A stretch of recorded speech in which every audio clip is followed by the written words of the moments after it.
یہ وہی سلار سکندر ہے۔ امامہ نے اسبات میں ساری لایا، وہ جیسے شاک میں تھے۔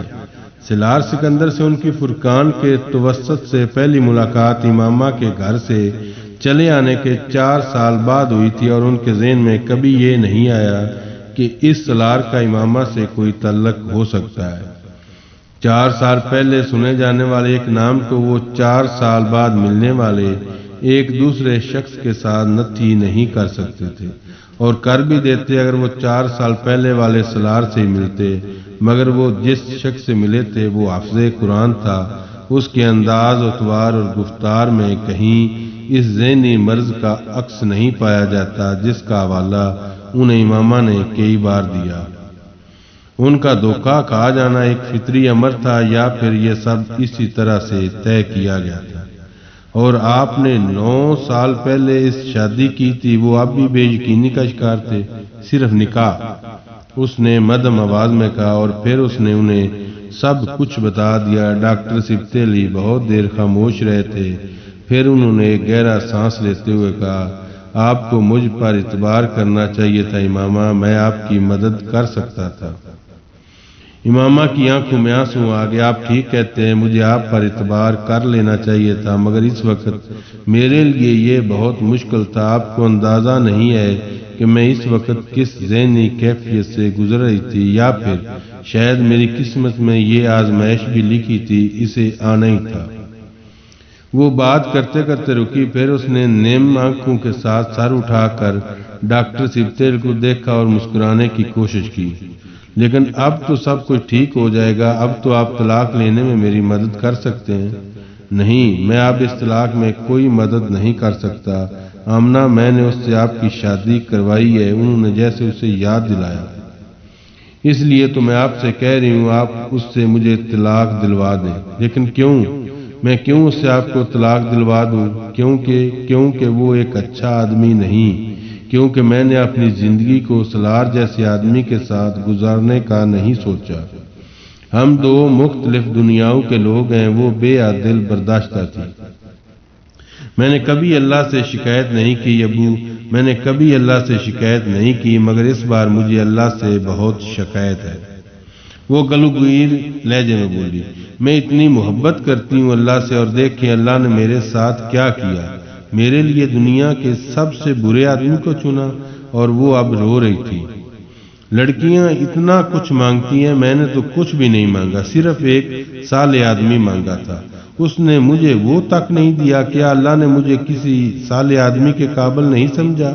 وہ بچوں کی طرح رو رہی تھی۔ امامہ، وہ صالح آدمی ہے۔ آپ کیوں اسے صالح آدمی کہتے ہیں؟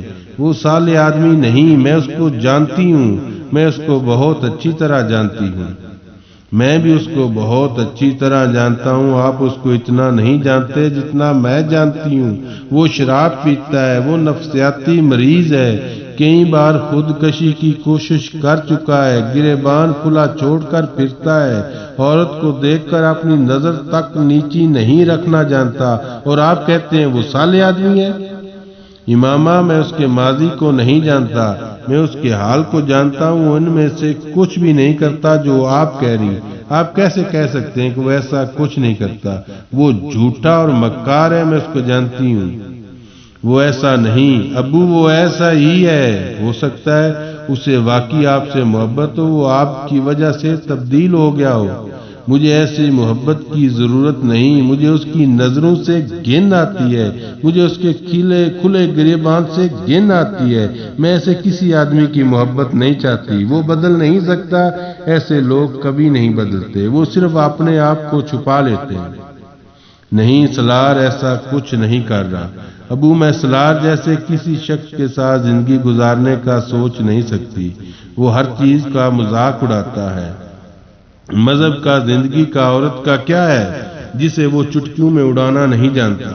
جس شخص کے نزدیک میرا اپنے مذہب کو چھوڑ دینا ایک حماقت ہے، جس کے نزدیک مذہب پر بات کرنا وقت ضائع کرنے کے مترادف ہے، وہ صرف واٹ از نیکسٹ ٹو ایکسٹی کا مطلب جاننے کے لیے خودکشیاں کرتا پھرتا ہے۔ جس کے نزدیک زندگی کا مقصد صرف عیش ہے، وہ میرے ساتھ محبت کرے بھی تو کیا صرف محبت کی بنیاد پہ؟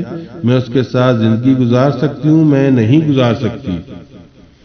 8.5 سال سے یہ وہ آپ کے ساتھ قائم ہونے والے اتفاقیہ رشتے کو قائم رکھے ہوئے ہے۔ آپ کو آپ کے نظریات اور عقائد کو جانتے ہوئے بھی وہ آپ کے انتظار میں بھی ہے، یہ سوچتے ہوئے کہ آپ اس کے ساتھ رہنے پر تیار ہو جائیں گی۔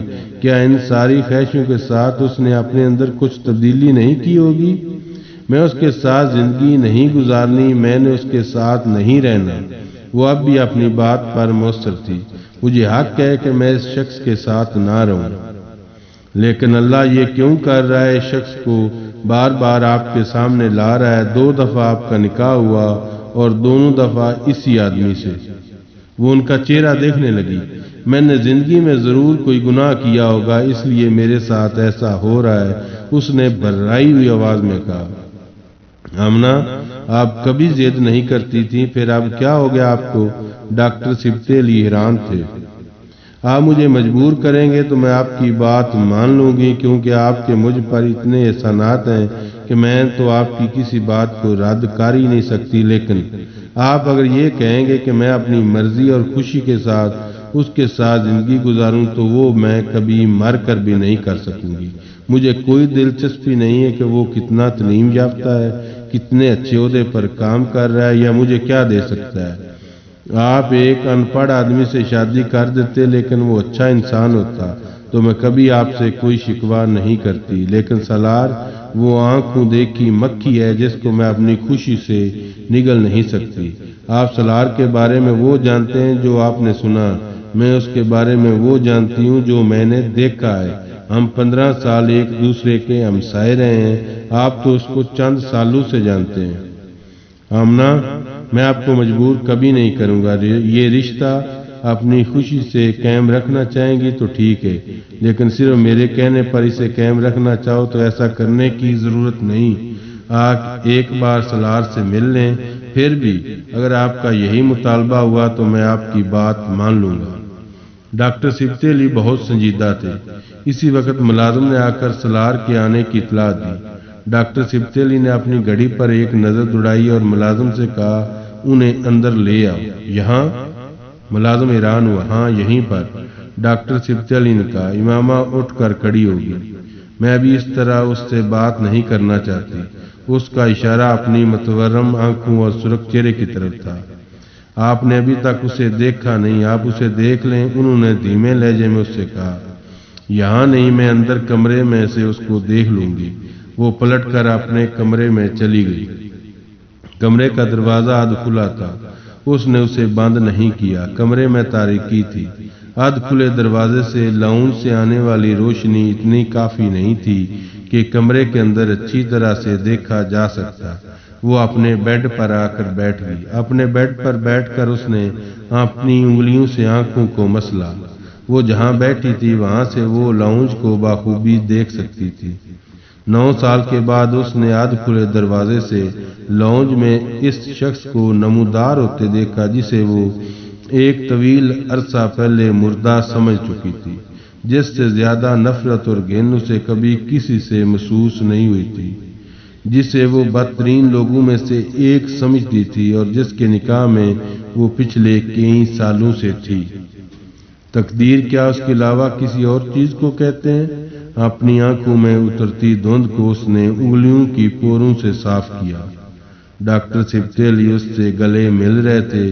اس کی پشت امامہ کی طرف تھی۔ اس نے معانقہ کرنے سے پہلے ہاتھ میں پکڑے ہوئے پھول اور ایک پیکٹ سینٹر ٹیبل پر رکھا تھا۔ معانقے کے بعد وہ صوفے پر بیٹھ گیا اور تب پہلی بار امامہ نے اس کا چہرہ دیکھا۔ کھلا گریبان، گلے میں لٹکی زنجیریں، ہاتھوں میں لٹکے بینڈز، ربر بینڈ میں بندھے بالوں کی پونی، وہاں ایسا کچھ نہیں تھا۔ وہ کریم کلر کے ایک سادہ شلوار سوٹ پہ واسکٹ پہنے ہوئے تھا۔ ہاں، ظاہری طور پر بہت بدل گیا۔ اسے دیکھتے ہوئے اس نے سوچا، اسے دیکھ کر کوئی بھی یقین نہیں کر سکتا یہ کبھی۔ اس کی سوچ کا سلسلہ ٹوٹ گیا۔ وہ اب ڈاکٹر سبتے علی سے باتیں کر رہا تھا۔ ڈاکٹر سبتے علی اسے شادی کی مبارکباد دے رہے تھے۔ وہاں بیٹھی ان دونوں کی آوازیں بآسانی سن رہی تھی۔ اور وہ ڈاکٹر سبط علی کے استفسار پر انہیں امامہ کے ساتھ ہونے والے اپنے نکاح کے بارے میں بتا رہا تھا۔ وہ اپنے پچھتاوے کا اظہار کر رہا تھا، کس طرح اس نے جلال کی شادی کے بارے میں اس سے جھوٹ بولا، کس طرح اس نے طلاق کے بارے میں اس سے جھوٹ بولا۔ میں اس کے بارے میں سوچتا ہوں تو مجھے بہت تکلیف ہوتی ہے، اتنی تکلیف کہ میں آپ کو بتا نہیں سکتا، وہ میرے ذہن سے نکلتی نہیں۔ وہ دھیمے لہجے میں ڈاکٹر سبط علی کو بتا رہا تھا، بہت عرصے تک تو میں اب نارمل رہا۔ اس نے مجھ سے حضرت محمد صلی اللہ علیہ وآلہ وسلم کے واسطے مدد مانگی تھی، یہ کہہ کر کہ میں ایک مسلمان ہوں، ختم نبوت پر یقین رکھنے والا مسلمان۔ میں دھوکہ نہیں دوں گا اسے، اور میری پستی کی انتہا دیکھے میں نے اسے دھوکہ دیا، یہ جاننے کے باوجود کہ وہ میرے نبی صلی اللہ علیہ وآلہ وسلم سے اس قدر محبت کرتی ہے کہ سب کچھ چھوڑ کر گھر سے نکل آئی، اور میں اس کا مذاق اڑاتا رہا، اسے پاگل سمجھتا اور کہتا رہا۔ جس رات میں نے اسے لاہور چھوڑنے آیا تھا، اس نے مجھ سے راستے میں کہا، ایک دن مجھے ہر چیز کی سمجھ آ جائے گی، تب مجھے اپنی اوقات کا پتہ چل جائے گا۔ وہ عجیب سے انداز میں ہنسا تھا۔ اس نے بالکل ٹھیک کہا تھا، مجھے واقعی ہر چیز کی سمجھ آ گئی۔ اتنے سالوں میں نے اللہ سے اتنی دعا کی اور توبہ کی کہ وہ بات کرتے کرتے رک گیا۔ امامہ نے اسے سینٹرل ٹیبل کے شیشے کے کنارے پر اپنی انگلی پھیرتے دیکھا۔ وہ جانتی تھی وہ آنسو ضبط کرنے کی کوشش کر رہا تھا۔ بعض دفعہ مجھے لگتا ہے شاید میری دعا اور توبہ قبول ہوگی۔ وہ رکا، مگر اس دن میں آمنہ کے ساتھ نکاح کے کاغذات پر دستخط کر رہا تھا تو مجھے اپنی اوقات کا پتہ چل گیا، میری دعا اور توبہ کچھ بھی قبول نہیں ہوئی۔ ایسا تو ہوتا ہے مجھے امامہ ملتی، آمنہ نہیں۔ خواہش تو اللہ انسان کو دے دیتا ہے کہ معجزوں کے علاوہ کوئی چیز جسے پورا کر نہیں سکتی۔ میری خواہش دیکھیں، میں نے اللہ سے کیا مانگا، ایک ایسی لڑکی جسے کسی اور سے محبت ہے، وہ مجھے اسفل سافلین سمجھتی ہے، جسے میں 9 سال سے ڈھونڈ رہا ہوں مگر اس کا کچھ پتہ نہیں، اور میں خواہش اس لیے پھر رہا ہوں کہ اس کے ساتھ اپنی زندگی گزارنے کی، یوں جیسے وہ مل ہی جائے گی، یوں جیسے وہ مل گی تو میرے ساتھ رہنے کو تیار ہو جائے گی، یوں جیسے وہ جلال انصر کو بلا چکی ہوگی۔ ولیوں جتنی اور ولیوں جیسی عبادت کرتا تو شاید اللہ میرے لیے معجزے کر دیتا، پر میرے جیسے آدمی کے لیے میری اوقات تو یہ ہے کہ لوگ خانہ کعبہ کے دروازے پر کھڑے ہو کر بخشش مانگتے ہیں، میں وہاں کھڑا ہو کر اسے ہی مانگتا ہوں۔ شاید اللہ کو یہی برا لگا۔ امامہ کے جسم سے ایک کرنٹ گزرا تھا، ایک چماکے کی طرح وہ خواب اسے یاد آیا تھا۔ میرے اللہ، اس نے اپنے دونوں ہاتھ پر ہونٹوں پر رکھ لیے۔ وہ بے یقینی سے سالار کو دیکھ رہی تھی۔ وہ خواب میں اس شخص کا چہرہ نہیں دیکھ سکی۔ کیا وہ یہ شخص تھا، یہ جو میرے سامنے بیٹھا ہے، یہ آدمی؟ اس نے تب خواب میں اس آدمی کو جلال سمجھا تھا، مگر اسے یاد آیا تھا جلال دراز قد نہیں تھا، وہ آدمی دراز قد تھا۔ سالار سکندر دراز قد تھا، اس کے ہاتھ کانپنے لگے۔ جلال کی رنگت گندبی تھی، اس کی آدمی کی رنگت صاف تھی۔ سالار سکندر کی رنگت صاف تھی۔ اس نے خواب میں اس آدمی کے کندھے پر ایک تیسری چیز بھی دیکھی تھی۔ وہ تیسری چیز، اس نے کانپتے ہاتھوں سے اپنے چہرے کو مکمل طور پر ڈھانپ لیا۔ وہ معجزوں کے نہ ہونے کی باتیں کر رہا تھا اور اندر ڈاکٹر سبط علی خاموش تھے۔ وہ کیوں خاموش تھے، یہ صرف وہ اور امامہ جانتے تھے، سالار سکندر نہیں۔ امامہ نے اپنی آنکھیں رگڑیں اور چہرے سے ہاتھ ہٹا دیے۔ اس نے ایک بار پھر بہتے ہوئے آنسوں کے ساتھ اس شخص کو دیکھا۔ نہ وہ ولی تھا، نہ درویش، صرف سچے دل سے توبہ کرنے والا ایک شخص تھا۔ اسے دیکھتے ہی اسے پہلی بار احساس ہوا جلال اور اس کے درمیان کیا چیز آ کھڑی ہو گئی تھی، جس نے اتنے سالوں میں جلال کے لیے اس کی ایک بھی دعا قبول نہیں ہونے دی۔ کون سی چیز آخری وقت میں فاد کی جگہ اس کو لے آئی تھی؟ اس شخص میں کوئی نہ کوئی ایسی بات تو ہوگی کہ اس کی دعائیں قبول ہوئیں، میری نہیں۔ ہر بار مجھے پلٹا کر اسی کی طرف بھیجا گیا۔ اس نے نم آنکھوں کے ساتھ اسے دیکھتے ہوئے سوچا۔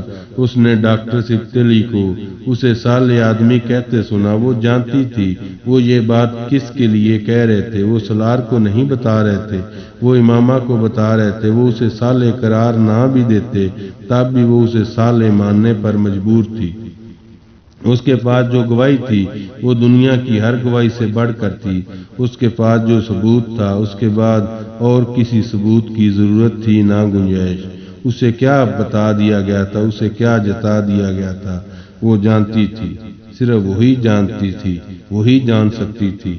افطاری کے بعد سالار اور ڈاکٹر سبتیلی نماز پڑھنے کے لیے چلے گئے۔ وہ منہ ہاتھ دھو کر کچن میں چلی آئی۔ ان کے آنے سے پہلے اس نے ملازم کے ساتھ مل کر کھانا لگا دیا۔